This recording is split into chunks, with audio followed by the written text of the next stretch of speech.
Muy buenos días, bienvenidos a La Brújula. Lunes 21 de octubre de 2019. Apenas nos separan 6 días del gran acontecimiento democrático que es la elección del presidente de la nación. O sea, este domingo 27 de octubre, a partir de las 8 horas, se abrirá el comicio, a partir del cual, cerrado a las 18 horas, podremos empezar a contar los votos y saber quién es el nuevo presidente de la nación. Así que estamos virtualmente a horas de saber quién es el nuevo presidente o si vamos a segunda vuelta. ¿Qué opina usted? Bueno, este lunes estamos con una temperatura aquí en la zona de la radio de 17 grados y la máxima se va a extender apenas hasta los 19. Quiere decir que esta primavera, este octubre, ha venido realmente con más bajas que altas. Pero como es la primavera, no hay que quejarse, hay que disfrutarla, porque siempre que llovió paró. Aunque veo en el pronóstico extendido del tiempo que viernes, sábado, domingo y lunes que viene van a caer unas cuantas gotas, es decir, como si hubiera llovido poco, vamos a seguir mojándonos. ¿Qué va a ser? Es la vida, pero hay que disfrutarla como viene. Contra el tiempo lo único que vamos a hacer es cuidarlo. No podemos hacer otra cosa más que cuidarlo. Cuidar el ambiente, cuidar el clima, proteger a los árboles, los vegetales, que ellos son parte de la creación de esta atmósfera en la que vivimos, que nos protege, que nos permite sonreír cada mañana y ver salir el sol, cuando sale el sol. Así que bueno, bienvenidos entonces a La Brújula. Buenos días a todos nuestros oyentes, a quienes se están quedando después de escuchar los formidables tangos que pasan aquí en Radio La Luna antes de la llegada de La Brújula. Y bueno, que nos sigan escuchando allí en el aire, los que se suman para escucharnos por aire en una zona muy amplia del área metropolitana, también a quienes nos están escuchando por los teléfonos celulares a través de las aplicaciones correspondientes, o los que en distintos lugares del país nos están escuchando por internet. Ya tengo algunos mensajes aquí que no voy a mencionar por ahora, de gente que en distintos puntos de la Argentina nos está sintonizando para saber, bueno, ¿qué es lo que decimos aquí en nuestro programa La Brújula? Buenos días también a Radio Fénix de Corrientes, 92.1 MHz para Corrientes Capital, una parte de Chaco, y un abrazo, un saludo para la doctora Mónica Colunga, que es la que hace posible que esto se transmita todos los lunes y los martes de 12 a 14 horas. Y también buenos días a Radio La Paquita, que allí en Uspallata, en estas alturas de las montañas, hace posible que en el 88.9 del dial se pueda escuchar justamente La Brújula. Ahí sería La Brújula en Uspallata, en nuestra cordillera de los Andes. Y no falta tanto tiempo para que La Brújula comience a salir en otros lugares. Esperamos que llegar a determinados entendimientos para que otras radios del interior se sumen a esta transmisión que pretende en general no solo tocar temas de coyuntura política y económica, sino también algunas cosas que son un poquito más trascendentes dentro del marco de lo que da la radio, porque tampoco la radio nos va a permitir dar, reflexiones filosóficas muy profundas, porque evidentemente la radio es un formato cuya finalidad principal es que nos acompaña. Yo durante muchísimos años trabajé en una ferretería, más de 30 años trabajé en una ferretería Masitelli, si le digo la dirección y todo, en Aedo Sur, y antes de levantar la cortina, puntualmente todos los días a las 8 de la mañana, antes prendía la radio, y la radio me acompañaba a lo largo de todo el día, y a través de la radio me informaba, y a las 18 horas, cuando le dejaba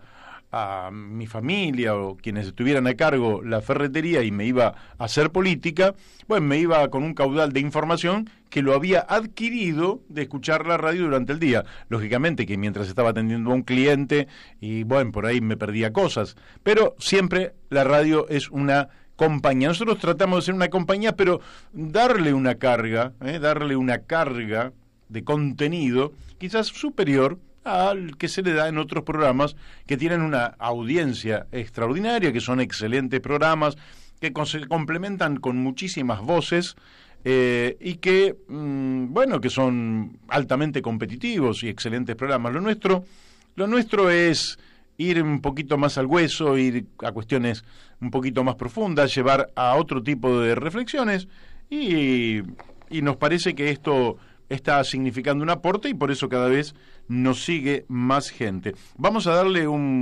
también unos buenos días a nuestro operador, Beto Perdomo, con él podemos sacar al aire este programa y también para, bueno, nuestro compañero que ahora hace rato que no nos acompaña, Daniel de Abrantes, que sigue el tipo en Europa, sufriendo allí de la buena vida. Me lo digo, el sufriendo lo digo naturalmente en forma irónica. Le mandamos desde aquí un saludo y supongo que ya está, digamos, disfrutando de su nieto, de su hija, de su esposa, de su yerno, del hecho de ir a pasear a Europa el hombre, y bueno, hacer turismo, que bueno, no es para cualquiera, no es para cualquiera, pero bueno, Daniel se lo ha ganado, lo merece, puede hacerlo. Un abrazo también para Daniel Pérez, que es el que hace toda la postproducción de este programa, con el cual usted va a encontrar los segmentos de este programa, es decir, los reportajes en particular que le puedan interesar sobre alguna de las cuestiones en particular, y se va a encontrar entonces, va a YouTube, pone La Brújula en la Luna, y allí entonces elige, por ejemplo, hoy, si usted va mañana, puede buscar lo que ha ocurrido hoy. Entonces, hoy, ¿qué vamos a tener? Hoy vamos a tener a Carlos Méndez, un chileno que vive en la Argentina, pero que sigue muy de cerca la política y toda la actividad social, cultural, y lógicamente, después de la crisis que se ha vivido en las últimas horas en Chile, nos va a exponer sobre qué es lo que ha ocurrido, por qué una sociedad que aparecía a los ojos del extranjero tan tranquila, de pronto termina quemando ómnibus, termina quemando edificios, saqueando supermercados, incendiando 5 supermercados, incendiando estaciones de subte, en fin, le vamos a preguntar a él, porque él lógicamente conoce mucho más que nosotros sobre la realidad de Chile. Pero también vamos a hablar hoy con Moira Millán, movimiento de mujeres indígenas que han tomado el Ministerio del Interior hace unos 20 días, han estado allí durante muchos días, creo que hasta el día sábado, han logrado reunirse con el ministro del Interior, le han planteado cuestiones muy importantes sobre las mujeres de los pueblos originarios que son segregadas, maltratadas, corridos de sus lugares originarios, y que no tienen el respeto que marca la Constitución, pero que por el simple hecho de ser seres humanos merecen más allá de cualquier mandato constitucional. También vamos a estar hablando con Marina Cassese, candidata hasta hace pocos días atrás a intendente de Morón, por consenso federal, que acaba de renunciar. Renunció a la candidatura. Entonces le vamos a preguntar a Marina por qué renunció, qué piensa hacer, en fin. Vamos a estar también hablando con el doctor Guido Galmarini sobre algunas preguntas que nos han llegado de oyentes respecto del tema jubilaciones. Quiere decir que si usted tiene alguna pregunta para hacer, puede llamar a la radio, dejar la pregunta, llama al 4443-7424, si es que tiene alguna consulta para hacer en términos previsionales, y nosotros le vamos a preguntar al doctor Guido Galmarini para que la responda. Finalmente también, como ayer hubo elecciones en Bolivia, vamos a tener un contacto con un amigo que nos va a contar cómo han resultado y qué están resultando de esas elecciones, porque el escrutinio todavía anoche no había terminado. Así que miren todo lo que pueden encontrar mañana aquí en La Brújula en la Luna. Y ya empezamos con el primer reportaje del día, que es nada menos con nuestro amigo Carlos Méndez, que creo que nos habla desde La Plata. Carlos, ¿estás allí? Sí, ¿cómo estás, Mario? Buen día. Buen día, Carlos. Gracias por, digamos, mantener este diálogo y que nos permitas hacerte la pregunta siguiente. En todo el extranjero siempre se veía a Chile como una sociedad que había alcanzado un nivel de convivencia democrática, de tranquilidad, de paz social, en fin, de condiciones que para mucha gente eran ejemplares y aparecían como envidiables. Y de pronto, en un contexto aparentemente sin tormentas, de pronto caen rayos y centellas. ¿Nos podés explicar qué es lo que ha pasado en Chile? Bueno, mira, es difícil sintetizar las explicaciones. Yo sé que en este momento se han emitido muchas explicaciones sobre ese tema. Uh-huh. Primero voy a decir lo que está pasando y después voy a intentar hacer una interpretación de acuerdo a mi experiencia. Bien. Esto estaba incubado, o sea, uh-huh. Era una situación que no es el alza esa que se reclama del pasaje de metro. Aclaremos primero, digamos, para los argentinos, que el tramo de subte, el tramo de metro, al igual que un tramo de micro, transporte urbano, vale en plata argentina 70 pesos.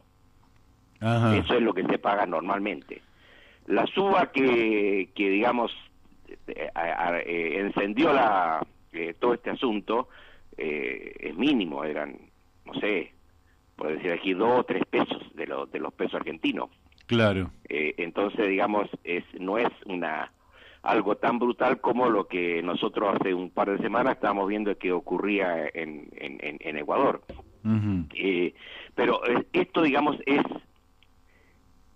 alguien se ha planteado, digamos, como en la punta de un iceberg de un montón de otros asuntos que están ocultos estaban ocultos en la sociedad chilena y que viene, digamos, de hace más de 30 años. Si hablamos de 30 años, entonces ahí tenemos que responsabilizar la etapa de la democracia, gobiernos que vinieron, que aceptaron las fórmulas, digamos, económicas del neoliberalismo. Ajá. Y que llegaron al gobierno, ¿no es cierto?, con una promesa a toda una comunidad que apoyó pacíficamente el retorno a la democracia en 1988, 1989, uh-huh. con un eslogan que era "la alegría ya viene". Bueno, han pasado 30 años y ya está claro que la alegría no vino. No llegó. Si hay uno de los temas, por ejemplo, de que no ha venido, de antes no es que Salvador Allende, estamos hablando aquí retrocediendo no sé cuántos años, en 1970 haya aprobado o promulgado la jornada de 40 horas semanales, sino que las 40 horas semanales es una jornada laboral que venía, si no me equivoco, desde el año 1938, de la época de Pedro Aguirre Cerda, y no sé si antes incluso. Ajá. Entonces, con una jornada laboral que la dictadura lo impuso en forma, digamos, de liberal en relación con el horario de trabajo, y mínimo se están trabajando 45 horas, ahora recién se está discutiendo, se está debatiendo volver, digamos, a la jornada de 40 horas semanales. O sea, te digo, son temas, digamos, que antes existía y que no se han tocado. Claro. El tema de la educación pública, el tema de la salud pública, el tema, digamos, de la previsión social, de las jubilaciones, son temas que no todos están privatizados. Entonces, eso, digamos, la gente ha reaccionado por un montón de cuestiones.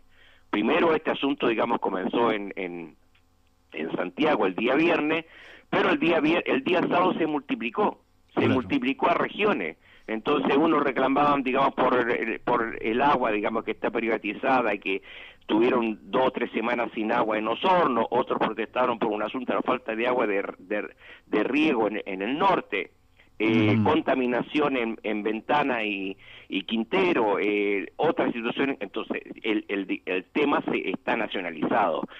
Y no está, lo que se trata de buscar acá, digamos, si hay alguna organización política o social atrás, y la verdad es que no. Entonces ahí llegamos a un tema que es histórico, o no sé si en sociología o en ciencia política, que es el tema de estas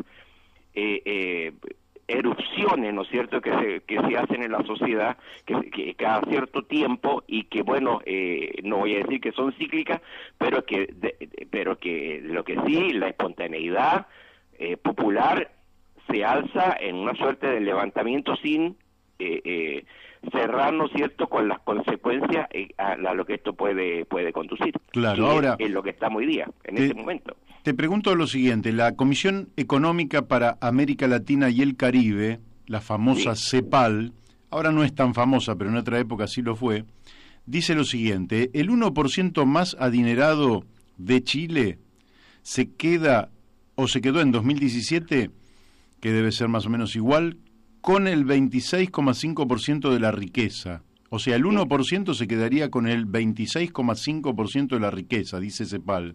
Mientras que el 50% de los hogares de menores ingresos accedió solo al 2,1% de la riqueza del país. Exactamente, sí.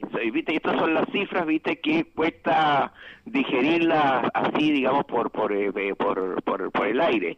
Sí, pero claro. sí, es eso. Es tremendo. Claro. Hay un 1% riquísimo en Chile y la masa del pueblo indudablemente hundida en la pobreza, según la Comisión Económica para América Latina y el Caribe. Claro, pero mira, no es la pobreza, y estamos viviendo en Argentina, no es la pobreza que tenemos acá en Argentina. O sea, en ese sentido, este modelo disminuyó la pobreza extrema. Pero al ampliarse, ¿no es cierto?, lo que entre comillas denominemos clase media, sí, claro, que es no tiene definición lo que es clase media sociológicamente. no es muy difícil definir la que es la clase media, pero más o menos entendemos, digamos, quienes no caen.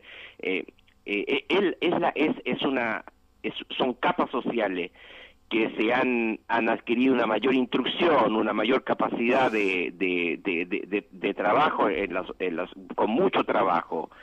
No solamente trabajan las 45 horas que dije, sino que también, digamos, hacen trabajos extra y otros trabajos extraordinarios, pero, digamos, sus expectativas de consumo, a las cuales, digamos, las incorporó el modelo económico, no lo pueden, a ese modelo no pueden acceder a ese tipo de reivindicaciones, porque son extremadamente caras de acuerdo a sus recursos. Esa es la falta de distribución. Te hago una pregunta sobre una frase de Piñera que hoy reproducen prácticamente todos los diarios. Dice Piñera: estamos en guerra contra un enemigo poderoso e implacable que no respeta a nada ni a nadie y que está dispuesto a usar la violencia sin ningún límite, incluso cuando significa la pérdida de vidas humanas, con el único propósito de producir el mayor daño posible. Lo que vos estás diciendo no se trata de un enemigo poderoso e implacable, sino de un pueblo que entra en estado de rebelión. Me parece que esa es la definición, exactamente.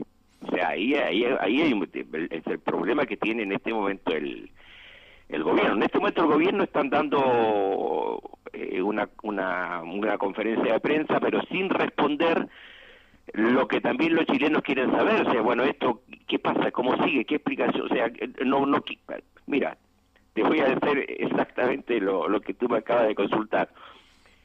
Los ministros no quisieron o no pudieron responder a los periodistas qué quería decir Piñera con esa frase. O sea, vi que a la ministra de Educación le preguntaban, a ver, digamos, si el presidente dice que estamos en guerra, ¿cómo un maestro o un profesor le puede explicar, digamos, a sus alumnos de la primaria o de la secundaria de qué guerra se trata y en guerra de qué? O sea, en el fondo, si la respuesta es lo que dijo Piñera y lo que tú entendiste y lo que yo entiendo, es que esa guerra, digamos, es contra nosotros, contra nuestros padres,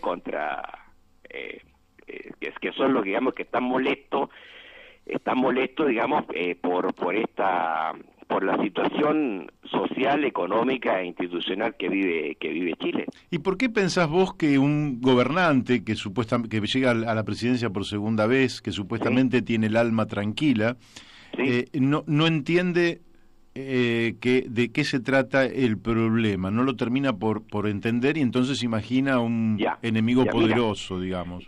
Claro, mira, digamos las cosas por su nombre. Piñera es Macri, Macri Piñera, eso lo vimos en todas las partes. No es lo mismo, digamos. Yo creo que, no sé si decir peor o cosa, mira, pero vamos por parte. Piñera ganó con una ventaja de 10% sobre el candidato, digamos así, democrático de la Concertación, de centro izquierda, sobre Guiller. 10%. No ganó así por pelito, por uno, por dos, no, ganó con un 10%, o sea, y con una con una, digamos, propuesta que fue, la mayoría la entendieron, rechazaron, recordemos, rechazó, digamos, al heredero de Bachelet, o sea, Bachelet se va, digamos, con un alto porcentaje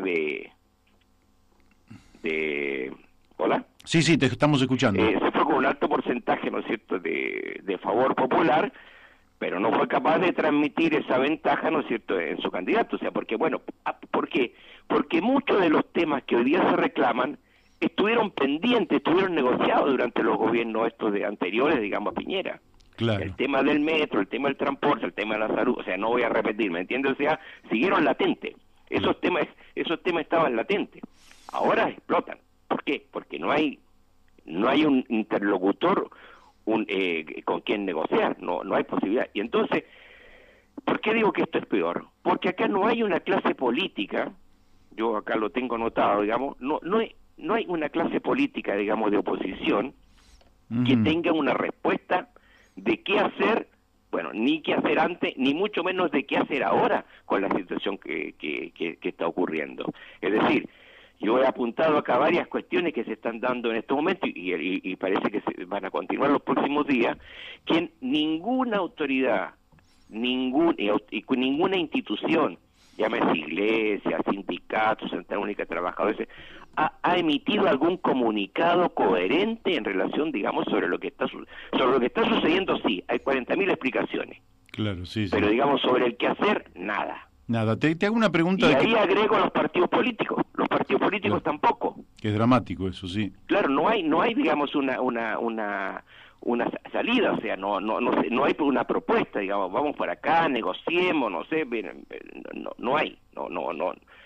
Ayer, Te hago una pregunta que tiene que ver con los jóvenes. La impresión que yo tuve viendo imágenes de calle, digamos, es que había muchos jóvenes. ¿Puede ser que los jóvenes ya no carguen con el miedo que engendró Pinochet en su momento? Exacto, claro, porque estos chicos, esta gente, ya no son ni tan muchachos, ¿no es cierto?, nacieron después del golpe. Claro. Y además, anoche escuchaba yo un debate muy interesante, digamos, entre un rector de una universidad, Carlos Peña, y un cura muy interesante que está en la zona norte, Felipe Berrío, y entonces ellos contaban, decían, esta gente, ellos decían, esta gente se la crió en la desesperanza, se la crió, digamos, en la hipocresía, en la mentira, claro, de que esto iba a ser así, que esto iba a ser así, en fin, pero ya basta, no más. O sea, es una reacción, esa es una explicación, digamos, en relación con el miedo. Pero yo agregaría otra más, que ese sector social que yo dije, que esa amplitud de la clase media, y por eso esto va a tener que terminar necesariamente con otra constitución, pero en serio, porque este sector social que ha emergido ya hace bastantes años, no está representado en el pacto social o en el acuerdo social que significa toda constitución. Claro. No están representados. Están representados, digamos, los trabajadores tradicionales, ¿no es cierto? Sí, sí. Pero, digamos, estos trabajadores que trabajan en negro, cuentapropistas, microempresarios, etcétera, digamos, de cómo ha cambiado el capitalismo, ¿no es cierto?, en todos estos años y que no se reconoce, que esos sectores requieren también una representación, un acuerdo social con ellos. Claro, quiere decir y que son bastantes millones. Vos estás planteando casi dos etapas. Una etapa que es la resolución de la crisis de coyuntura, pero claro, estás planteando otra etapa, quizás para el mediano plazo, donde se deba reconsiderar la Constitución y una reforma que se corresponda con la nueva realidad sociológica de Chile. Exactamente. Ahora, en este momento, a esta hora que estamos conversando, Mario, Es lo que no hay, te digo, no hay ninguna propuesta. No hay ninguna propuesta. Está la propuesta del gobierno, que estamos en guerra contra los delincuentes, la violencia, etcétera, etcétera, pero vamos a ver cuánto dura. Claro. Después hay interpretaciones, ¿viste? Pero Carlos, responder a una cuestión social como la que estamos viviendo a través del ejército, como si fuera una guerra, es un callejón sin salida. Sí. ¿Qué problema? Quiere decir que que vos no le ves una salida, digamos, en las próximas horas, una resolución a este tema. No, mira, las próximas horas no, porque yo, mira, lo que tengo anotado acá, yo lo consulté el viernes, el sábado. Uh-huh. Y la respuesta que me dieron mis amigos conocidos, que pertenecen a partidos políticos de izquierda y a la cúpula, cosas así, me dijeron, mira, vamos a consultar. O sea, te digo, hoy, en este momento, lo que se venía, todas las cadenas grandes de supermercados ante los incendios y bueno, saqueos que hubieron durante el día sábado, ya ayer domingo cerraron. O sea, imagínate tú, digamos, todos los grandes supermercados cerrados. Claro. ¿Qué problema tenemos ahora? Comienza desabastecimiento. Tremendo. Desabastecimiento. Los supermercados que abrieron abrieron, digamos, con protección policial o militar, y están atendiendo, digamos, la gente puede entrar con los carritos, imagino acá, digamos, los supermercados nuestros de acá, de a 50 personas. Entonces 50 se van 50, entonces imagínate el resto que la gente, bueno, es una situación caótica, ¿no es cierto? Ya de por sí. Segundo, la benzina. La benzina, la gente se va a abastecer, me refiero a la nafta, se va a abastecer, digamos, para sus vehículos, etcétera, etcétera, pero claro, por eso llega también a un límite, que después hay que abastecer las bencineras. Claro. Segundo tema, digamos, que se ve visiblemente, no es digamos, no necesito que me lo diga ni el gobierno, ni qué sé yo, ni digamos, porque ahora se habla mucho de medios de comunicación alternativos, no, eso se entera ya todo. Tercero, digamos, el tema de las clases hoy día no hubieron clases. Está el mismo colegio de profesores, que es el único que se emitió al respecto, muy duro, muy fuerte. Eso tiene una conducción alternativa, no tiene la tradicional conducción que tenía determinados partidos de izquierda, digamos, con el profesorado, digamos, pero esos, digamos, han sido alternativos en este sentido. Por prudencia, digamos, llamaron, y que, claro, si no podían acercarse a los colegios, ¿cómo iban a dar clases? Claro. Entonces, a su vez, el Ministerio de Educación ordenó, o como promulgó, ¿no es cierto?, que hoy día, pero ya se dice que mañana tampoco. Entonces, y si no, digamos, había clase, digamos, los mismos intendentes o alcaldes, como se llaman allá, en sus comunas, que veían que no era conveniente, por a veces motivos, suspendieron las clases. Las clases están suspendidas. Qué bárbaro. ¿Hola? Sí, te estamos escuchando. Realmente el panorama que pintás es un panorama... Entonces te hablaba, digamos, de tres cuestiones. Y sigue ninguna autoridad dando expediciones. Bueno, mira, hay un sector, ¿no es cierto?, no sé, la Izquierda Unida, la Concertación, la Nueva nada. Todo, digamos, muy, muy aislado, claro. lo que se está planteando. O sea, lo que estamos viendo, lo que se transmitió el día sábado, y te voy a también la cosa de los muertos. A mí no me gusta mucho hablar de cifras, digamos, de muertos ni ese tipo de cuestiones, porque para mí no miden nada. Todo es lamentable, digamos, que ocurre esto así, pero han habido 11 muertos. 11 muertos, amigo. Carlos, el tiempo se nos ha ido. Yo seguramente la semana que viene te voy a tener que molestar de nuevo. Mira, te digo, los muertos, también, digamos, algo. 3 el sábado.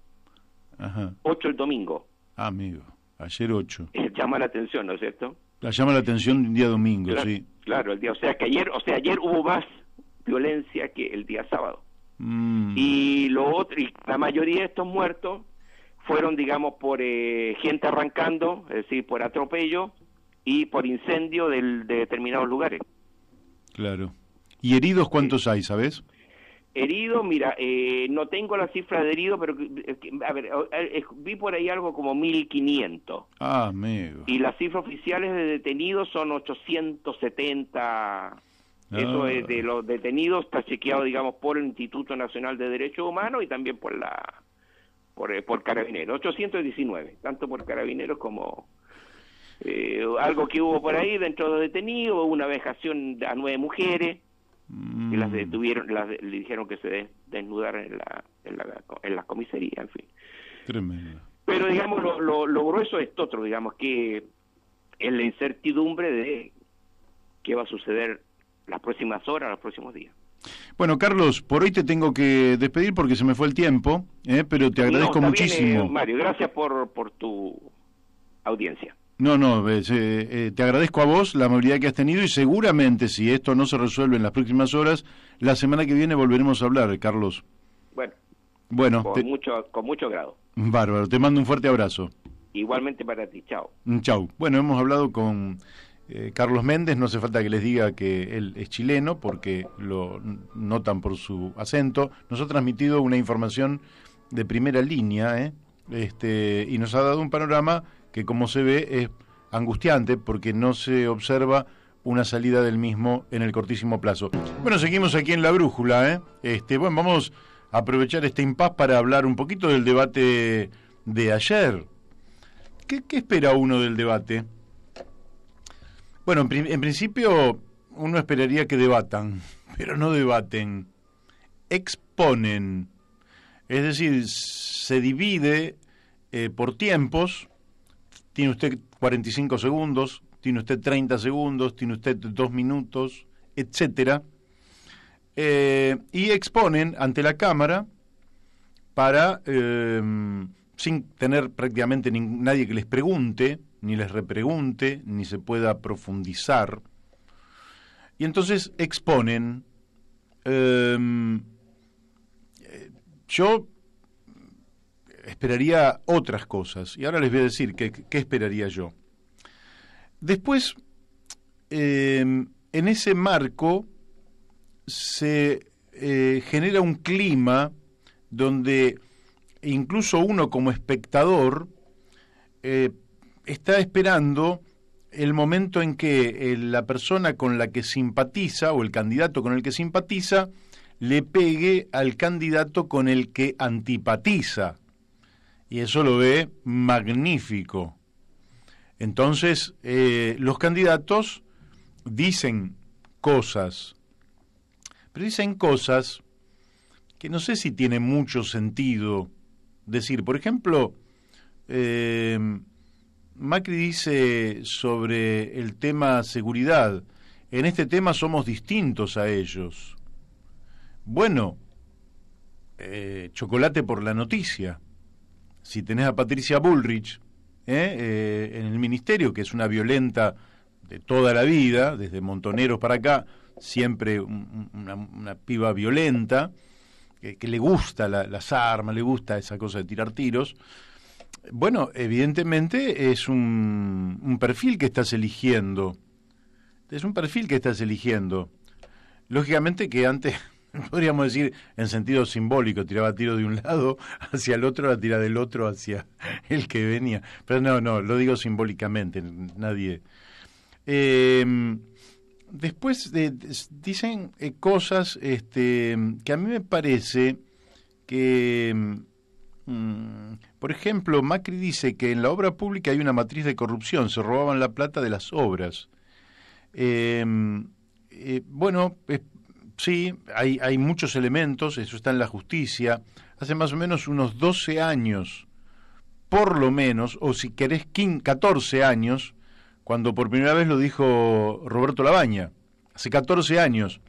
Me parece que no sé si es tema del debate, porque eso ya se dijo hace 14 años, hay 1000 denuncias periodísticas, hay 1000 denuncias en la justicia. No sé si es para que el presidente en ejercicio esté señalando eso, porque el problema de eso es que si el problema de la Argentina era la corrupción, ¿por qué terminada la corrupción con el gobierno anterior, ahora no estamos creciendo a una alta velocidad? Porque usted tiene un problema, bueno, resuelto el problema, usted vuelve a la normalidad. Y sin embargo acá las cosas empeoraron. Entonces da la impresión de que no es la respuesta que uno esperaría del presidente. Dice Macri que ellos cuando gobiernan creen que son los dueños de la plata del país. Bueno, yo no creo que todos crean eso. Es decir, no digo que no haya quienes puedan creer que son los dueños de la administración pública. Sin embargo, aunque usted se crea dueño de la plata del país, la administración pública no se maneja con dinero que a usted le dice, bueno, su presupuesto es de 10 millones de dólares, acá le traigo 10 millones de dólares. No es así, es decir, tiene todo un sistema de asignación de recursos, de control del gasto de esos recursos, de auditoría sobre esos recursos, que no es tan fácil que usted crea que es plata suya y que me la llevo a mi casa. Soy intendente municipal y toda la plata del municipio me la llevo a mi casa. Eso es realmente suena a ridículo, digamos, no es un argumento. En fin, ser defensor de la libertad de prensa, se dice Macri, bueno, podemos decir que sí, que ha habido libertad de prensa, y creo que en eso el kirchnerismo le erró horriblemente, las cosas que hizo con el periodismo, en fin, me parece eso le erró, pero la verdad que tampoco es un mérito, es decir, el hecho que yo no haya matado a nadie, yo no le voy a pedir que usted confíe en mí porque no he matado a nadie, porque va de suyo que sería un criminal si lo hubiera hecho y debería estar preso si lo hubiera hecho, pero no hacerlo es lo que ocurre en la inmensa mayoría de los casos. Entonces yo tuve la impresión de parte del presidente de una exposición pobre cuyos mejores momentos fueron cuando atacaba al otro. Es decir, que lo mejor que tengo yo es cuando le digo que el que va a competir conmigo es muy malo. No, yo esperaba otra cosa del presidente de la Nación, o quizás no lo esperaba, pero pretendería otra cosa. Alberto Fernández empezó con el tema de, la verdad, de lo que se hizo todo un tema del dedito, de si te acusaba, en fin, puede ser, no veo que pase por ahí, Carrió o Alfonsín levantaban el dedo y no, eso nadie se lo señala, me parece que no era un tema de fondo, y contesta que los índices preocupantes son desocupación, pobreza, inflación. Es cierto, pero también es cierto que son temas que ya todos sabemos que son los dramas, por los cuales la gente empezó a dejar de votar a Macri. Por eso Macri pierde la cantidad de puntos que pierde, por eso pierde millones de votos. Después dice algunas cosas que son ciertas, pero que para mí son insuficientes. Él dice algo que es cierto, las sociedades más igualitarias son las que menos crimen tienen. Me parece magnífico. Ahora, ¿cómo haríamos de la Argentina una sociedad lo suficientemente igualitaria para que con solo promover desde la sociedad y desde el ingreso de las personas la seguridad mejorara los niveles de seguridad?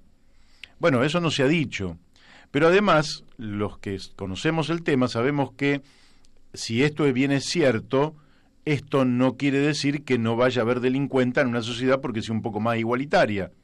Aunque fuera más igualitaria y nos dijera cómo se llega, cosa que no hizo, pero después usted tiene que tener no solo la promoción de la seguridad, sino la prevención de la seguridad, la disuasión y en última instancia la represión. Hay que, en los 4 niveles, hay que establecer cuáles son las políticas de los 4 niveles y no decirnos que en una sociedad solo más igualitaria, eso cualquiera lo puede imaginar, que si somos todos iguales no tiene mucho sentido que nos robemos entre nosotros, pero no me pareció tampoco una cosa lo suficientemente clara. Después critica de los mejores momentos de Alberto, parecen ser los momentos en los cuales el hombre también critica al gobierno de Macri. También, pero ya sabemos la muy baja calidad de la gestión de Macri, pero muy baja calidad, y por eso está perdiendo. Y la verdad es que ha dicho, no me corran con la corrupción, puedo dar clases de decencia. Se le fue un poco la mano. La verdad es que una clase de decencia con muy pocas palabras, no robarás, y ya tenés una clase de decencia. Esto no vamos a hacer una clase casi de un mandato moral, ético, en cualquier sociedad, no robarás. Me parece que se le fue un poquito la mano. Puede decir que sobre él no se le achaca nada directamente a él, pero que le pegó en el palo, le pegó varias en el palo. Y después, bueno, ya les digo, mayoritariamente son críticas a Macri. Esos son los mejores momentos de Alberto Fernández. Creo que Roberto Labaña dijo cosas interesantes. Ahí puede ir mi subjetividad, porque yo voy a votar a Roberto Labaña. Dijo cosas interesantes, pero las dijo en un tono que era muy difícil de seguirlo. Entonces él dice, por ejemplo, los errores que no se reconocen son los errores que se repiten. Los pueblos no tienen una paciencia infinita, lo muestra el caso de Chile, del cual acabamos de hablar. Ahora, los errores que efectivamente no se reconocen, cosa que prácticamente no se reconocieron ayer, errores, evidentemente usted no los puede corregir. Nos pasa a todos, no digo que... Pero uno, cuando no quiere reconocer un error de uno, evidentemente persiste en el error. Después dijo, ni el gatillo fácil, la mano dura y la fascinación de funcionarias, dijo, lo dijo por Patricia Bullrich, por las armas, pero tampoco la mano flácida. Es decir, y habla de, como en el mundo desarrollado, una mano justa. Bueno, es una idea, poco tiempo. Después habló de 3 ejes, que empleo, producción e infraestructura, y la posibilidad de crear 2 millones de puestos de trabajo. Eso era muy atractivo. Casi le diría que fue lo más atractivo que se dijo desde el punto de vista de la vida nuestra, es decir, de nuestras familias, de nuestros amigos, de nuestro barrio. Lo que se está necesitando son muchos puestos de trabajo, y que alguien que tuvo éxito en esa misión cuando estuvo en el gobierno diga que se pueden crear 2 millones de puestos de trabajo en un periodo de 4 años, bueno, me parece que fue lo más importante del debate. Después se habló del federalismo, en fin, todas esas cosas que se dicen, en fin. Nicolás del Caño, que creo que tuvo buenos momentos, tuvo muy buenos momentos, referidos justamente cuando le pegó a Patricia Bullrich, que es responsable política de las represiones que terminaron con las muertes de Santiago Maldonado y Rafael Nahuel, porque acá no está diciendo que es ella la que apretó el gatillo, dice que es la responsable política. Ahí estuvo duro con la ministra, una ministra que tiene, en general, cuando alguien oficia de mano dura, y después de ver muchas películas norteamericanas creemos que ese puede ser, esos policías duros que combaten al delito, que combaten al crimen, creemos que ese puede ser el camino. En realidad la experiencia histórica indica que ese no es el camino. Cuando usted tira con más dureza, también del otro lado le tiran con más dureza. Uno no puede pensar que, en fin, el delito es el fruto de la nada, es el fruto de esta sociedad, y por tanto tiene que tener la mano justa, me parece lo más apropiado. Y en cambio Nicolás del Caño le tira a Patricia Bullrich y le dice, no, usted es la responsable política. Bueno, le ha tirado a Macri, se la pasó hablando de transparencia, y bajo su gobierno se emitió un decreto para salvar a su familia de pagar la deuda que tenían con el Estado de cuando manejaban el correo y evadían impuestos. Puso a ministros como Aranguren, que era presidente de Shell, y esa empresa se llenó los bolsillos mientras castigaban al pueblo con tarifazos. Vetó las leyes que prohibían despidos y que limitaban el aumento de tarifas. Estuvo ahí duro, y tuvo momentos importantes. Igual me parece que le faltaron propuestas.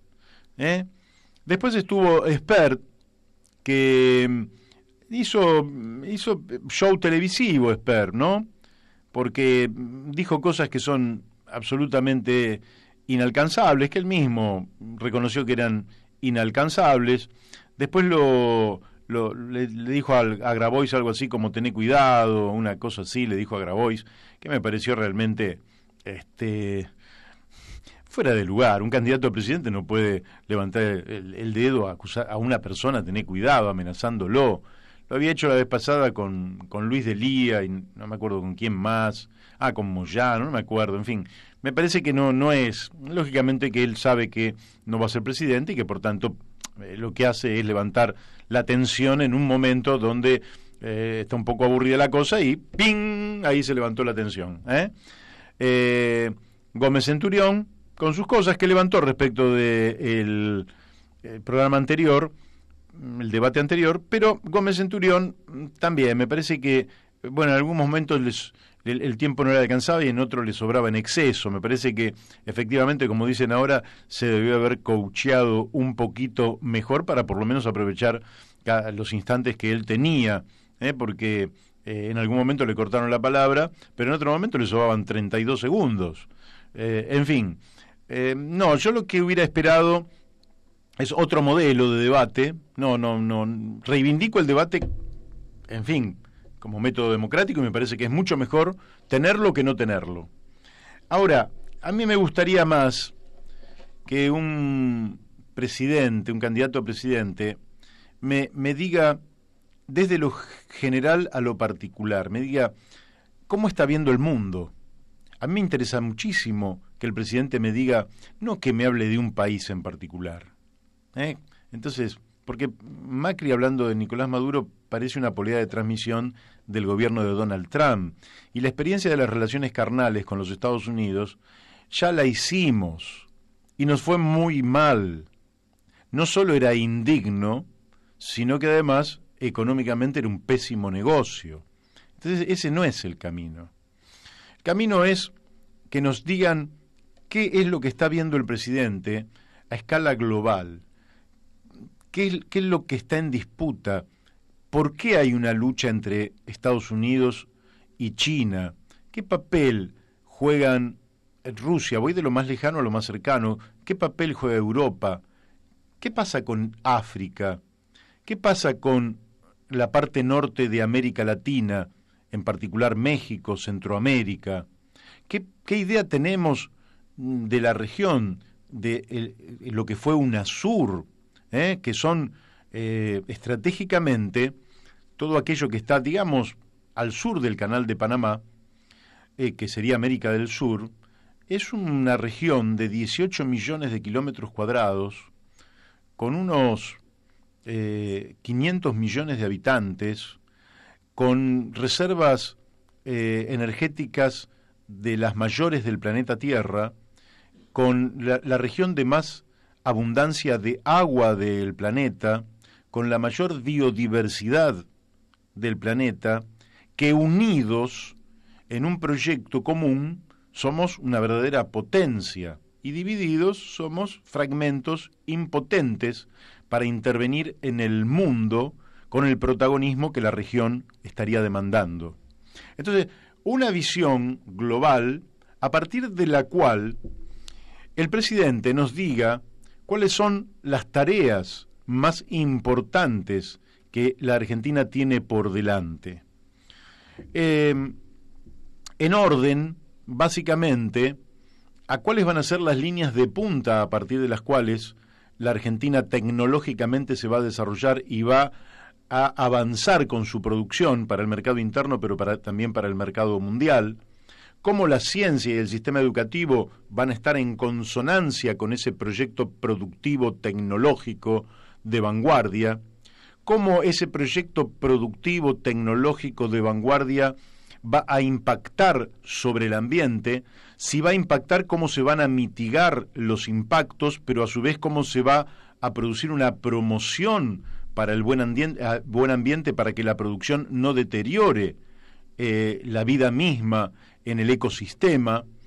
Nos interesaría saber cuál era el proyecto educativo, cuál era el proyecto de desarrollo de infraestructura, qué iba a pasar con nuestros puertos, nuestros aeropuertos, nuestras redes ferroviarias, cuáles se iban a desarrollar, las hidrovías, en fin, me parece que se quedaron en poca cosa no pudimos escuchar qué visión tenían del mundo y qué modelo de país están pensando, cómo ocupar el territorio nacional. Sí lo dijo en alguna medida Roberto Labaña cuando dijo que se estaban llenando de gente los conuurbanos, no solo de la capital federal, sino también del Gran Rosario, del Gran Córdoba, del Gran Mendoza y de otros centros urbanos del interior del país, despoblando justamente las regiones rurales, donde evidentemente se ha impuesto un modelo que se ha impuesto desde el extranjero. No lo hemos discutido en la Argentina. Entonces me hubiera gustado escuchar a los presidentes diciéndome cuál es el modelo agropecuario para la Argentina, cuál es el modelo, la visión que tienen de futuro, cuál es la visión que tienen sobre nuestros bosques y nuestros hielos, dado que no se cumplen ni se respetan ni la ley de bosques ni la ley de glaciares. En fin, me parece que el debate se quedó en poca cosa y pudo haber dado muchísimo más. Pero es lo que tenemos, y es el debate que pudimos escuchar, el que pudimos disfrutar o sufrir, y el que en definitiva va a ser un elemento más para definir la intención de voto. Lo último que les digo, si usted me pregunta si el debate modificó la estructura del voto que observamos el 11 de agosto en las PASO, le digo que no. La impresión que tengo, y el lunes que viene en todo caso me corregiré si me equivoco, es que la elección ya está resuelta y lo único que vamos a hacer el domingo a la noche es enterarnos que Alberto Fernández es el nuevo presidente de la Argentina. Bueno, vamos a la tanda de la radio y después seguiremos. Vamos a ver si nos podemos comunicar en este caso con nuestra amiga Marina Cassese.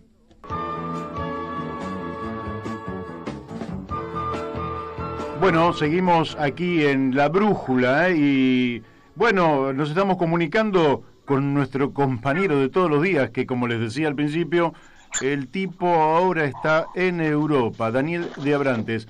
Buenos días, Daniel, ¿cómo estás allí? Es la tarde allí. Acá son las 6 de la tarde, muy bien, paseando en una plaza con mi nieto, que es a lo que vine a hacer, a visitar a la familia. Pero bueno, muy bien y nada, siguiendo las noticias de Argentina a distancia. ¿Y la plaza de qué país estás? Estoy en Dortmund.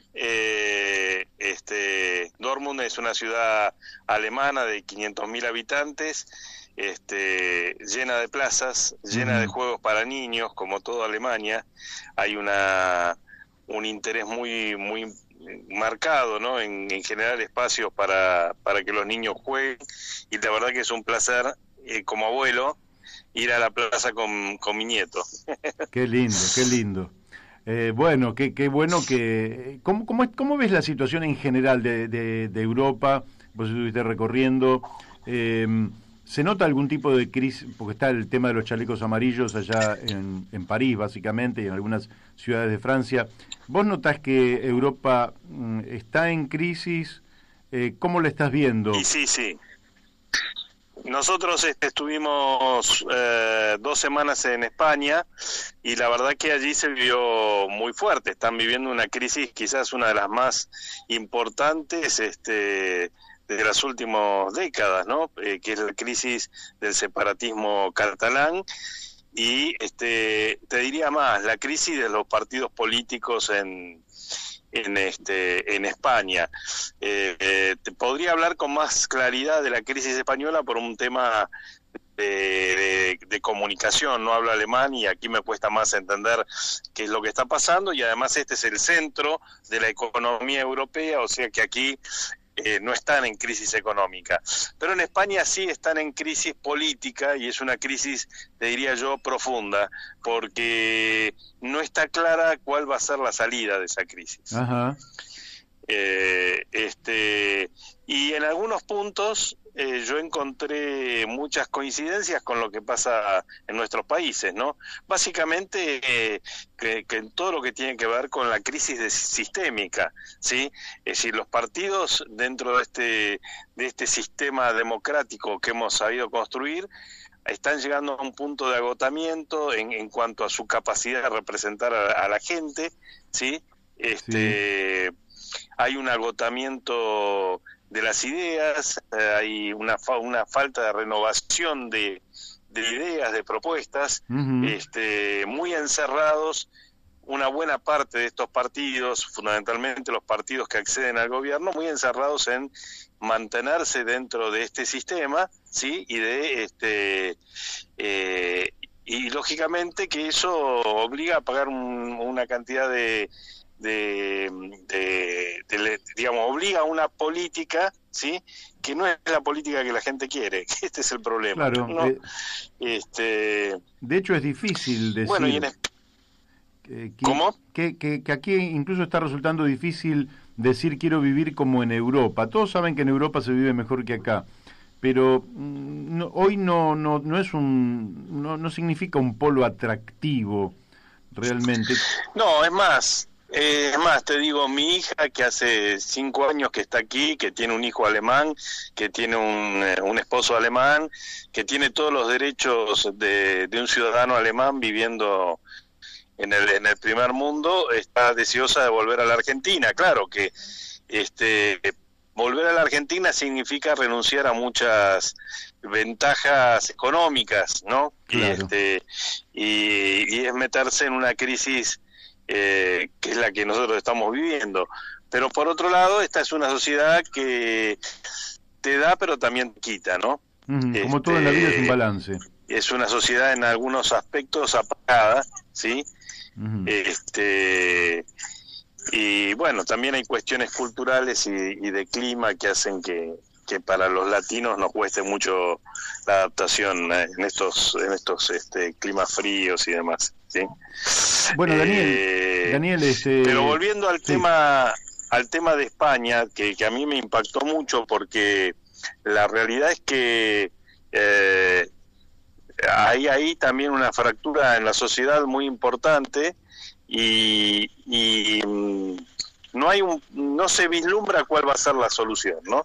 Tanto en el tema, principalmente en el tema del separatismo catalán, que desencadena el resto de los separatismos en España, el problema de la representatividad de los partidos y de la legitimidad de los mismos de cara a sus electores,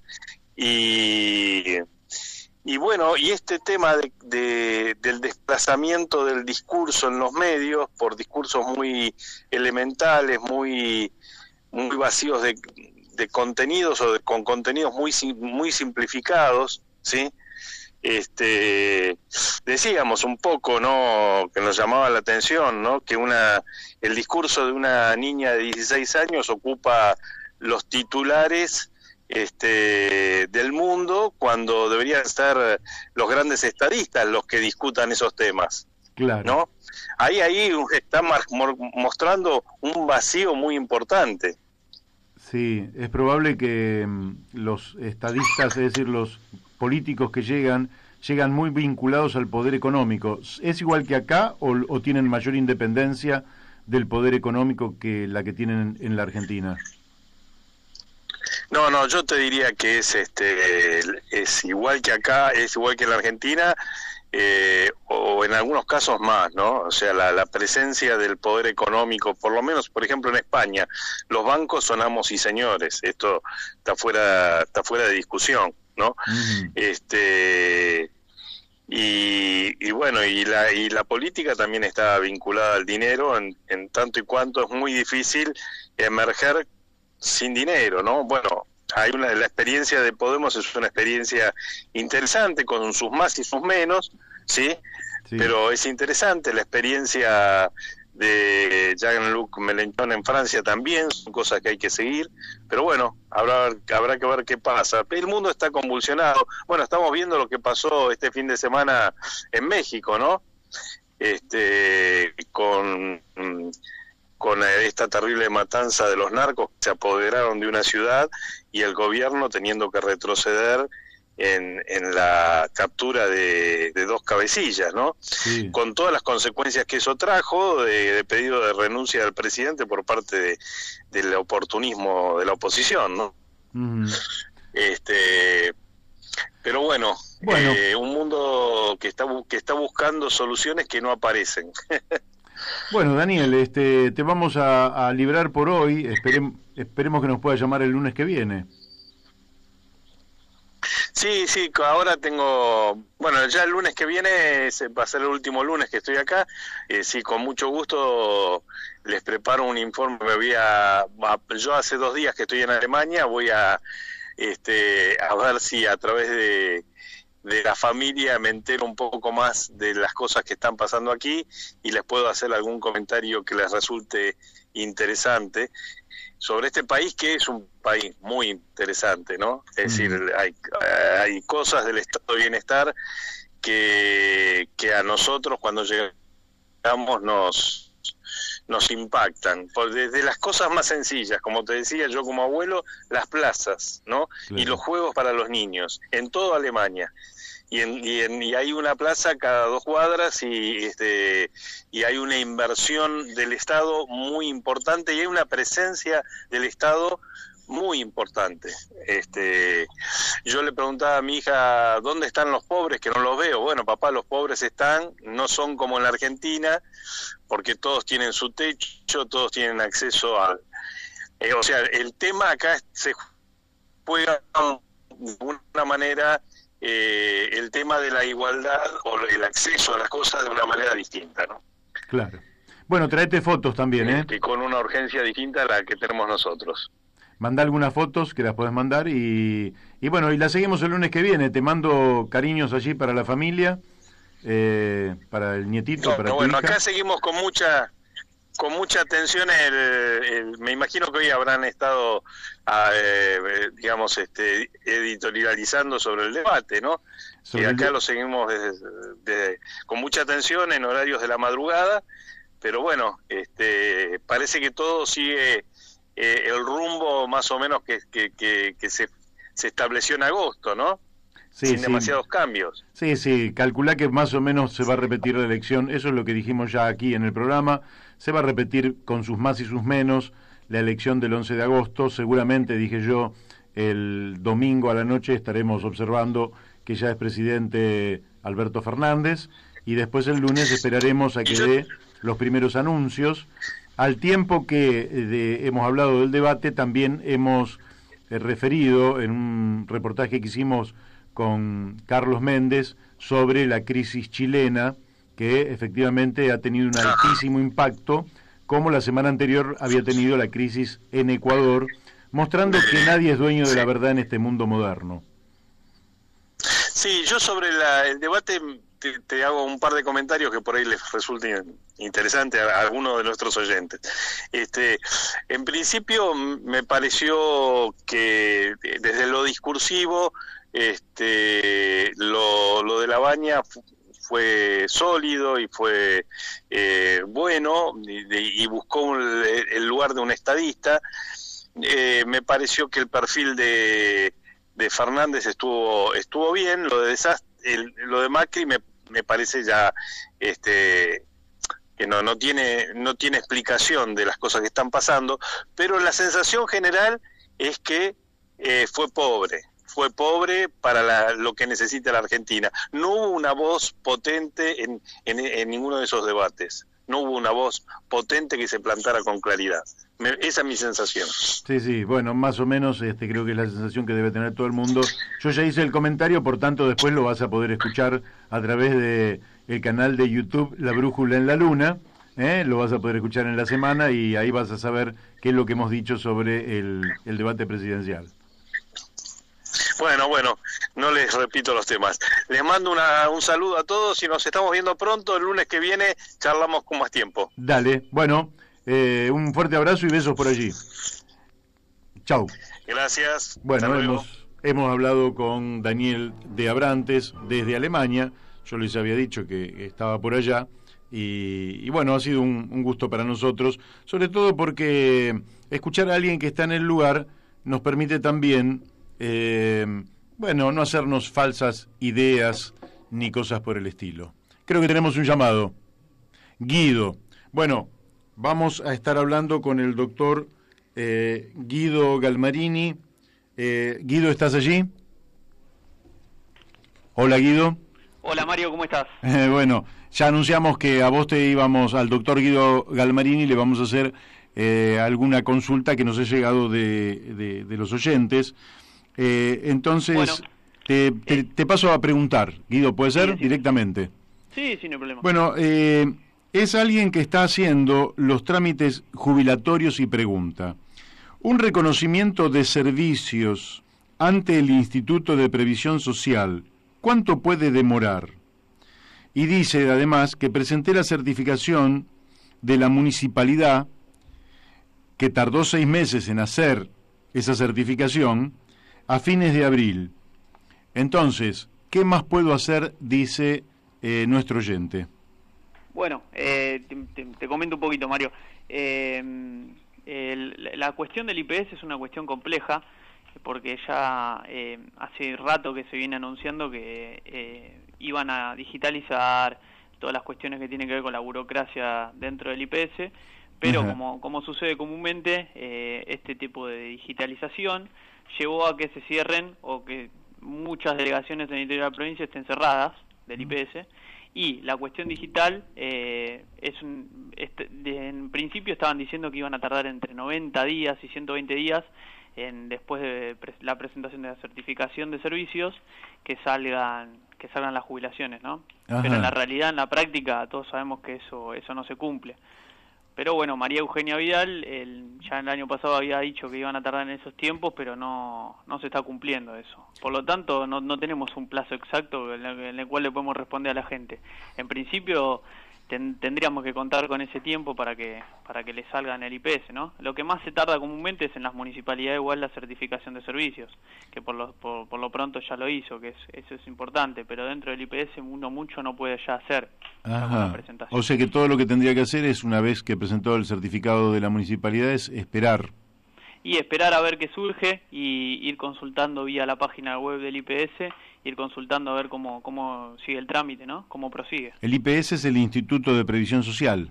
Exacto, de la provincia de Buenos Aires. De la provincia de Buenos Aires, porque hablamos IPS y por ahí alguno de los oyentes no sabe qué es. Claro. Yo justamente el lunes pasado te comenté que la idea era hablar un poquito más de las cajas de profesionales. Dale. Justamente tiene mucho que ver con esto. La realidad es que hay diferentes tipos de cajas previsionales que la gente capaz no sabe, que está la de la nacional, que es la del ANSES, y hay otras que son cajas profesionales, que donde manejan diferentes tipos de profesiones, están conjuntas dentro de esas cajas, y son creadas por las leyes provinciales. En este caso el IPS está creado por la ley de la provincia de Buenos Aires, pero hay diferentes cajas. La primera que se creó fue la de los escribanos de Buenos Aires, que fue en 1943, hace un montón, y lo que permite esto es un beneficio, porque uno puede tener doble jubilación, ¿no? Dentro del ANSES puede aportar y puede aportar también dentro de las cajas profesionales. Claro.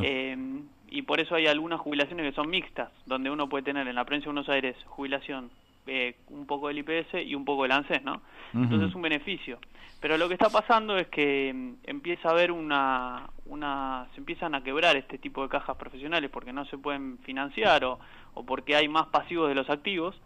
Entonces termina pasando que esas cajas se terminan pasando al ANSES y esta gente se queda sin el beneficio de poder cobrar estas dos jubilaciones o estos dos beneficios que podrían tener, y mucho no se sabe el destino de esa plata, de esos aportes, porque el problema es el reconocimiento del ANSES frente a este tipo de cajas profesionales, ¿no?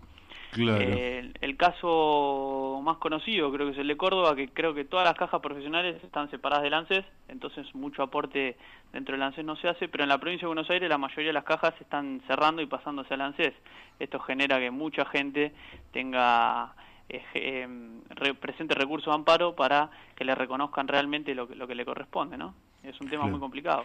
Ahora, yo creo que nosotros tenemos un sistema de jubilación solidaria donde todos aportan y luego se pueden pagar las jubilaciones actuales con esos aportes más el Tesoro poniendo de los impuestos una parte.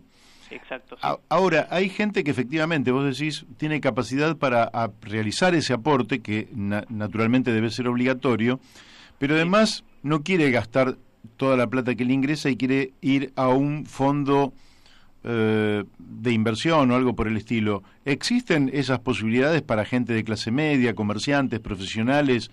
Ya no estamos hablando de una caja en particular como la de los escribanos, sino algún fondo como existen en otros países donde la gente pone su dinero en fondos de inversión que diversifican esa inversión para disminuir los riesgos y obtener una rentabilidad con la cual el jubilado después tiene un doble ingreso, por la que es solidaria y también por la que se capitalizó. Claro.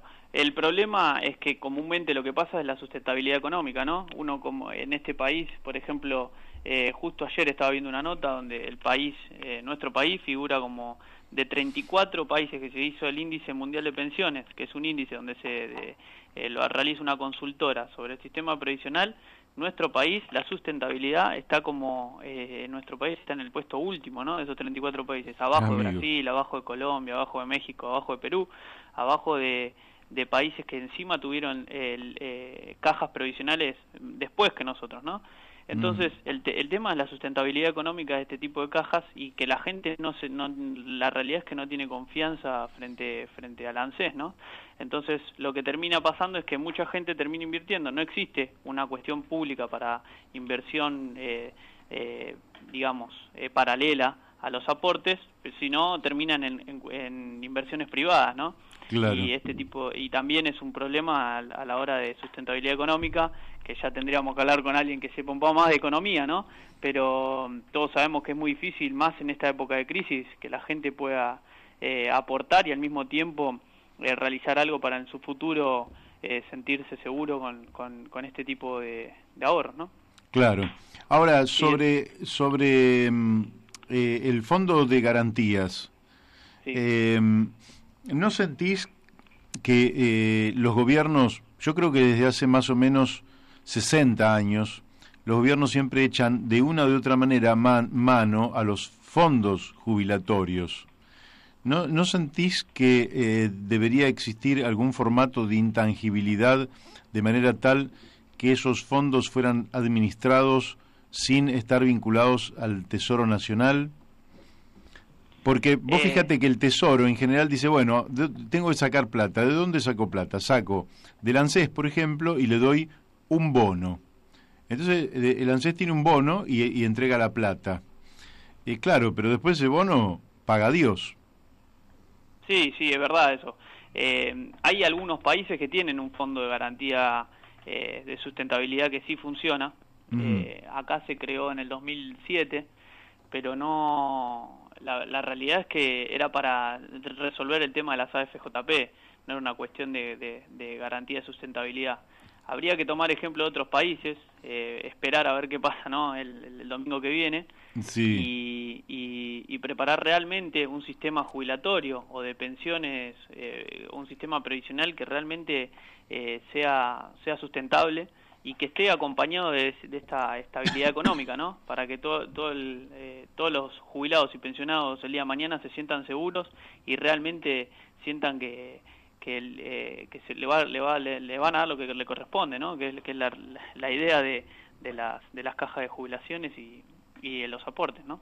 Bien. Bueno, Guido, por hoy estaríamos, y sí, ya te adelanto para la semana que viene porque me ha llegado una consulta que tiene que ver con la canasta del jubilado, y cómo se mueve el ingreso. ¿Me escuchás? Sí, te escucho. Y cómo se mueve el ingreso en la actualidad y cómo qué es lo que habría que hacer para acercarlo todo lo posible a que el ingreso jubilatorio se acerque al ingreso de una canasta mínima. Pero eso lo dejamos para el lunes que viene, si te parece. Bueno, dale, gracias Mario, gracias por el espacio. Bueno, cualquier consulta, la gente que llame pregunta y vamos respondiendo, pues estamos para eso, ¿no? Estamos para un poco para que la gente entienda y que todos los beneficiarios puedan saber cómo enfrentar algunas situaciones, ¿no? Así es, defender sus derechos. Perfecto. Exactamente. Guido, un saludo grande, Mario, gracias por el espacio. Fuerte abrazo.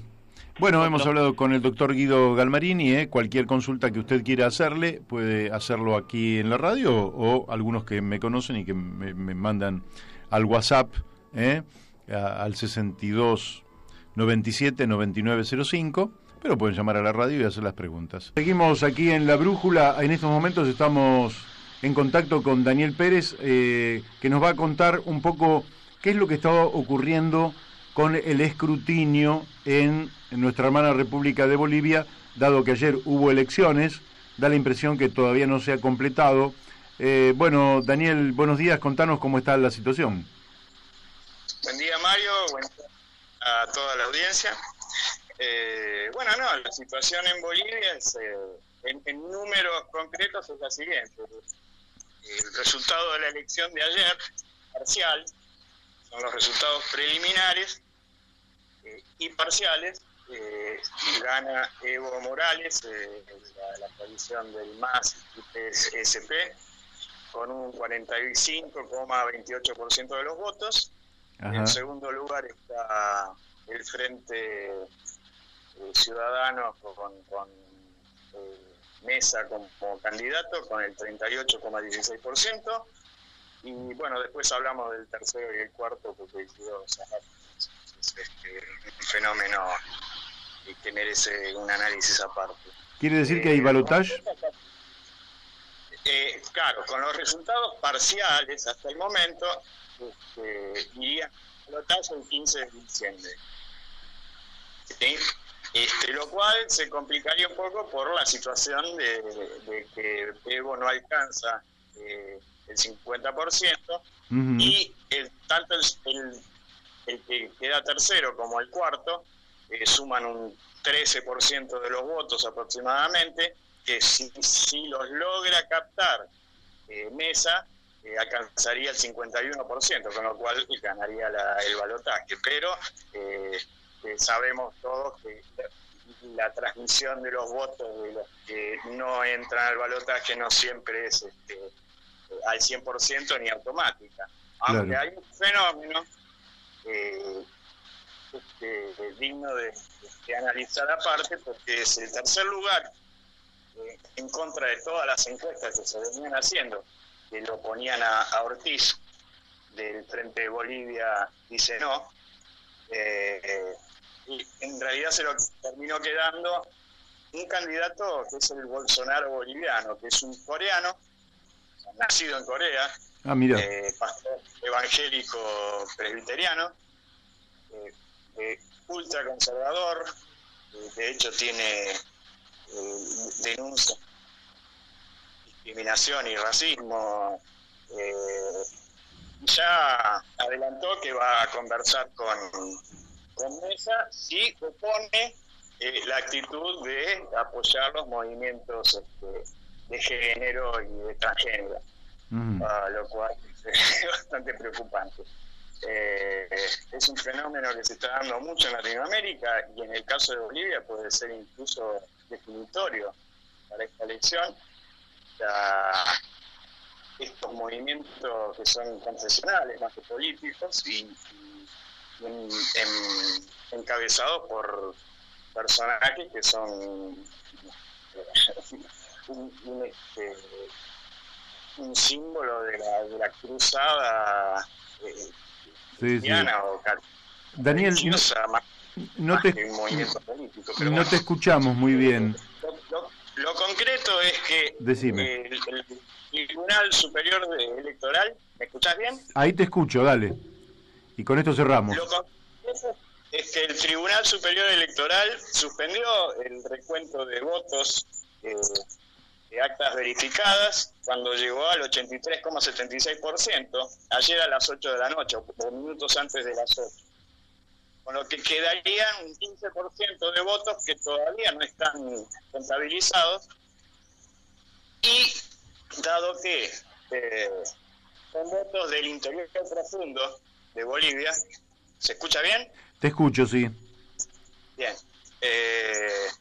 Son favorables a Evo Morales, al que le faltaría un poco más del 4% para alcanzar el 50% y ser electo en forma automática en primera vuelta, y superar el 10% de diferencia con el segundo, con el cual tiene un margen de poco más del 3% también, para alcanzar ese guarismo. Así que en realidad lo que hay ahora es una serie de acusaciones mutuas, o sea, la oposición está acusando al oficialismo de retrasar el escrutinio, con lo cual hay una incertidumbre.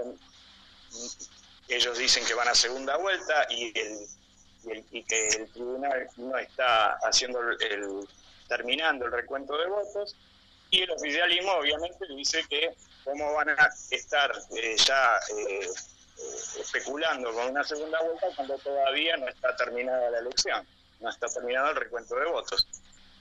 Esto, bueno, los analistas internacionales y los organismos de supervisión de la elección de Bolivia, que hasta las 8 de la noche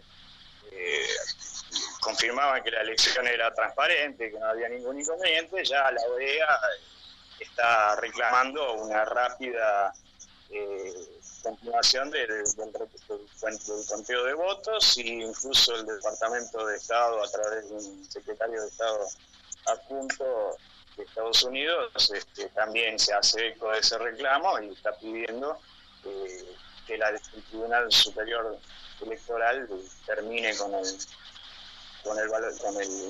el conteo de votos que está suspendido hace más de 18 horas. Bueno. No hay mucha más información para decir de momento.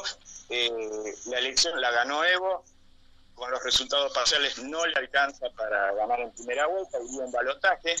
En ese balotaje estaría un poco comprometido, porque si bien el voto político no se transfiere en forma automática con lo que digan los candidatos que quedaron en tercer y cuarto lugar hacia el segundo, pero hay un componente ahí de un voto confesional que es más obediente a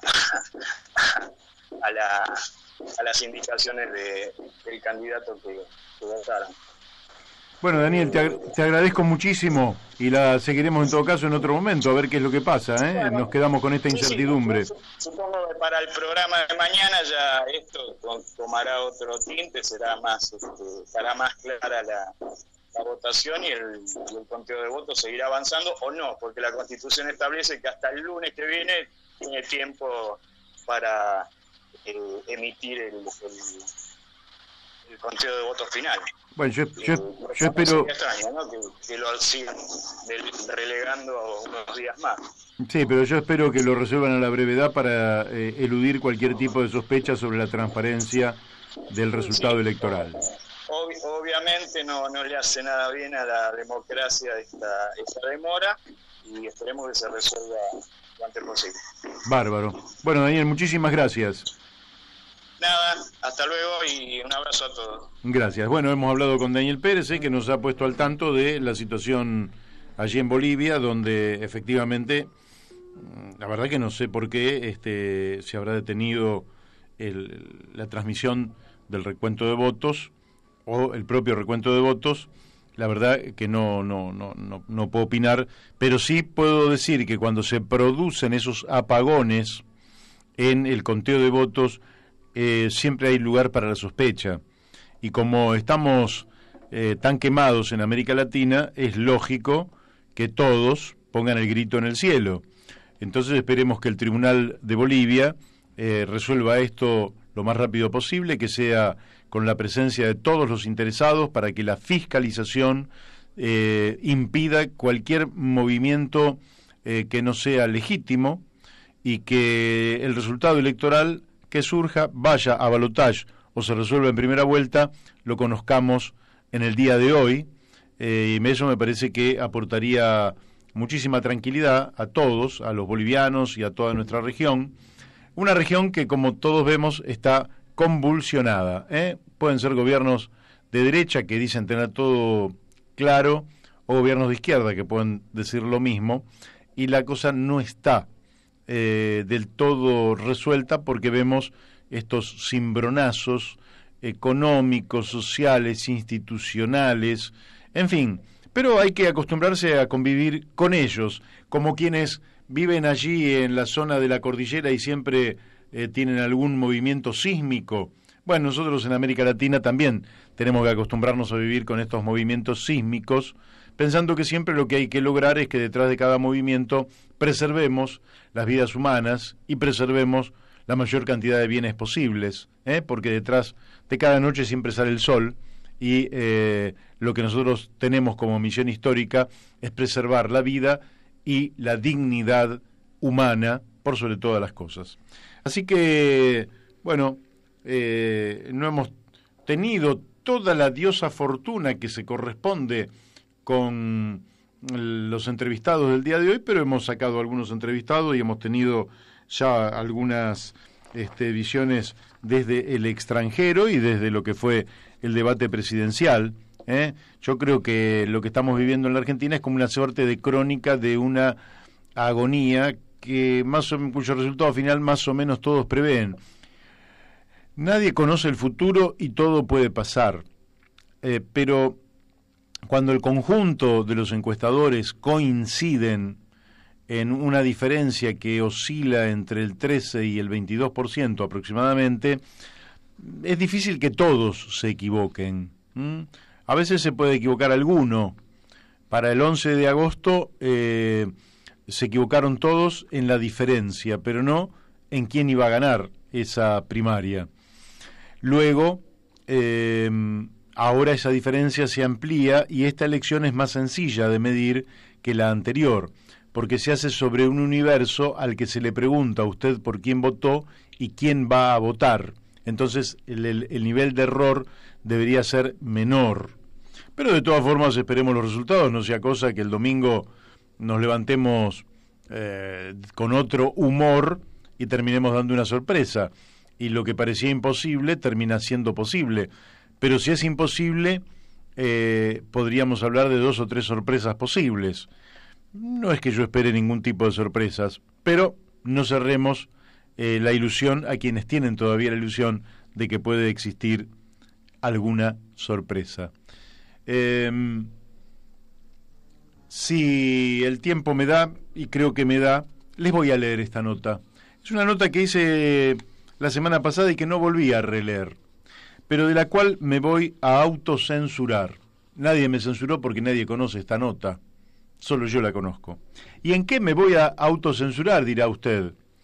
Voy a omitir los nombres que puse en la nota. Voy a omitir los nombres. ¿Por qué motivo omito los nombres? Para que no se observe la nota como operando sobre la política electoral. Querría hacer una nota un poquito más profunda. Y no sé si lo he logrado, pero bueno, si Beto me da la orden, aquí vamos. Título: El círculo vicioso entre la descomposición moral y la decadencia material. El poder tiene razones que las personas de a pie no entendemos. No entendemos porque tenemos información fragmentada, caotizada, y carecemos de un método de análisis. No entendemos, pero sentimos. Sentimos que cuando se denuncia a alguien por corrupción es porque hay una pelea en la cúpula del poder. Es difícil pensar que uno de nosotros va a denunciar corrupción y alguien le va a prestar atención. Solo se presta atención y salen los trapitos a la luz cuando los poderosos están en disputa. Desconfiamos, al tiempo que tenemos un poco de miedo.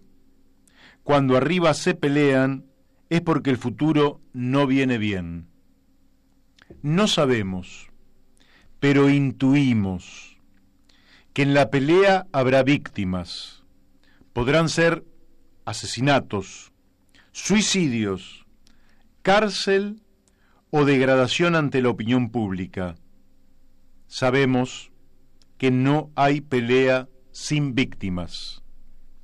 Tomamos distancia, somos prudentes. Sospechamos que las víctimas pueden ser terceras y segundas líneas, al tiempo que suponemos que los de más arriba no van a ser tocados. Entre bueyes no hay cornada, decía mi abuela, que era gallega. Entre bueyes no hay cornada. Llegará el momento en que restablecerán la pax sobre un nuevo pacto. Habrá reunión de reconciliación entre los de muy arriba, o habrá varias reuniones, pero habrá pax y un nuevo contrato entre ellos. El escándalo de los cuadernos es una de las puntas del iceberg. Y no doy nombres. Y el caso del agente de inteligencia que se tramita en los tribunales de Dolores es otra de las puntas del iceberg. Tampoco doy nombres. Si a estas puntas visibles del iceberg le sumamos muchas otras puntas que no conocemos fehacientemente, jueces venales o no confiables, servicios de inteligencia putrefactos, periodistas sin ética, sindicalistas millonarios o mafiosos, dirigentes de fútbol vinculados a los negocios de los barras bravas, etc., el espectáculo se nos vuelve preocupante. Hasta podemos simular que todo es mentira, que se trata de buena gente y que todo está bien. El miedo no es tonto. Y no alcanza con el hecho de que en todos los ámbitos podemos encontrar mucha gente honesta. Como al interior de alguna policía provincial, maliciamos que los pocos malos, vinculados al narcotráfico, la venta de armas, el juego, la prostitución, etc., constituyen una red con suficiente poder como para amedrentar a los muchos buenos. Por eso se perpetúan algunas mafias, a través del miedo. Y todo eso nos genera una enorme sensación de impotencia. Lógicamente, por seguridad personal y familiar, por comodidad, ocultamos todo el descontento y la frustración que nos produce este estado de descomposición moral. Y repetimos nuestra rutina de todos los días, como una forma natural de aferrarnos a la vida, como si nada pasara. El drama es que por mucho que miremos para otro lado, la descomposición moral entra a nuestra casa. Entra empobreciendo a nuestra familia, limitando el cuidado de la salud, impidiéndonos comprar los medicamentos imprescindibles, no yendo al dentista, privándonos de alimentos necesarios, impidiéndonos mejorar nuestra casa, no permitiéndonos ayudar a nuestros seres queridos. La decadencia material empieza a desanimar nuestra propia existencia. Ya hace muchos años ha comenzado a funcionar este círculo vicioso con breves periodos de alivio, como aquel señor que nos saca la cabeza del agua para que respiremos y nos la vuelve a hundir para quebrarnos la voluntad. Un paso adelante en el consumo y 2 pasos atrás en el ajuste. Una y otra vez, 1 adelante y 2 atrás, fue dando por resultado 40% de pobrezas. Cuando se sobrepasaron, acelerando los tiempos, la rebelión popular los hizo retroceder. Pero cuando le encontraron la vuelta y lo hicieron gradualmente, la reacción de la gente se hizo lenta y tardía. El pueblo aprende y ellos también aprenden. Para el caso, no se trata de defender el consumismo, se trata de dignidad.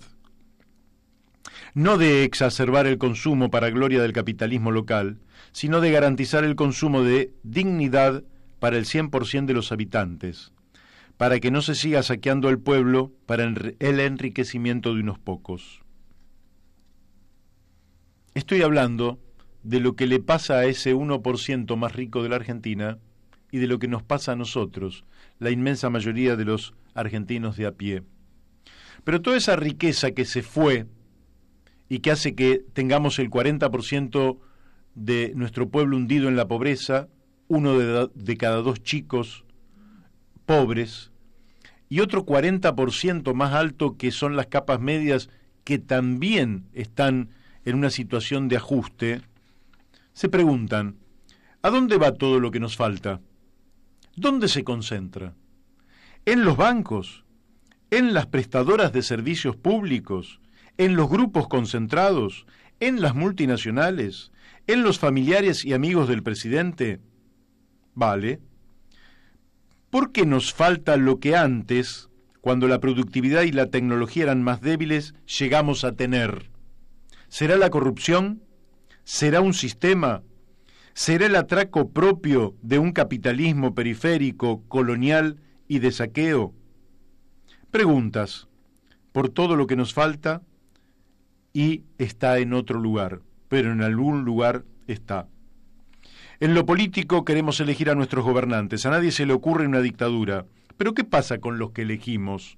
¿Por qué no pueden? ¿Quién los condiciona? La esperanza no es una elección, es una necesidad. Siempre la recreamos. Para que no se desvanezca, vamos a votar. Festejamos si ganamos o criticamos si perdemos. De igual modo convivimos con la percepción siguiente. No pasará mucho tiempo hasta que nos desilusionemos de nuevo. Ojalá esta vez no ocurra. Ojalá el domingo votemos y el resultado de esa elección no signifique el comienzo de una nueva desilusión. Pero la experiencia en esto es muy dura y las cosas no nos han ido del todo bien. Queda entonces que cuando aceptamos la descomposición moral, viene la decadencia material. Y creo que si como pueblo somos un poco más exigentes con nuestros gobernantes, seguramente a ellos les va a ir mejor, pero sobre todo nos va a ir a nosotros mejor, a los habitantes de a pie, que somos la inmensa mayoría de los argentinos, y sobre todo le va a ir mejor a los jóvenes, a los que necesitan trabajar, a los que quieren formar un hogar, a los que quieren tener una familia, y sobre todo le va a ir mejor a nuestros niños, que son el futuro que justifica nuestra propia existencia. Aquí cerramos un nuevo programa de La Brújula en Radio La Luna AM 1140 y nos despedimos apenas por 22 horas. Mañana a las 12 del mediodía nos volvemos a encontrar aquí en Radio La Luna en este programa que le hemos dado en llamar La Brújula. Chau y hasta mañana.